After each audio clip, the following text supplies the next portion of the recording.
When I finally knocked out the smallest kid in school, I was bench pressing when he slammed a 5-pound dumbbell into my ribs and laughed in my face. That kid was Chester. He was barely 5 feet tall and weighed maybe 85 pounds, but he was the most vicious bully I'd ever met. His 2 older brothers were both massive, over 6 feet 3 inches, built like bodybuilders, around 300 pounds each. Nobody messed with Chester because everyone was terrified of them. I told a teacher what happened, but he didn't believe someone that small could seriously hurt anybody. I spent the next 3 months dealing with bruised ribs. Every time I laughed, it felt like I was getting stabbed again. One day in history class, the teacher stepped out for a minute. Chester leaned close to my ear and whispered, "Ever felt the tiger claw?" Then he drove a pencil straight into my back. Blood hit the floor instantly. The whole class gasped. I ended up needing 7 stitches. When the teacher came back and asked who saw it happen, everyone looked away.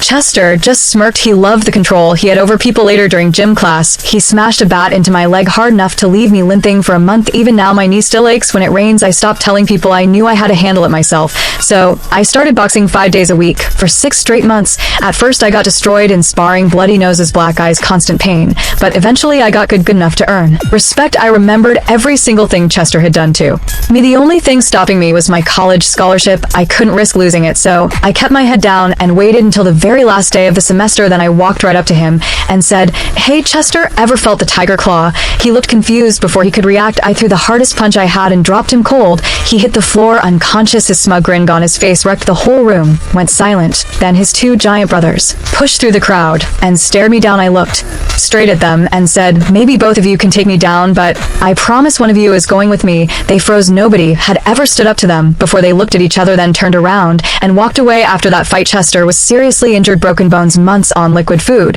But in the end, nobody pressed charges. Even his own parents believed he got what was coming to him.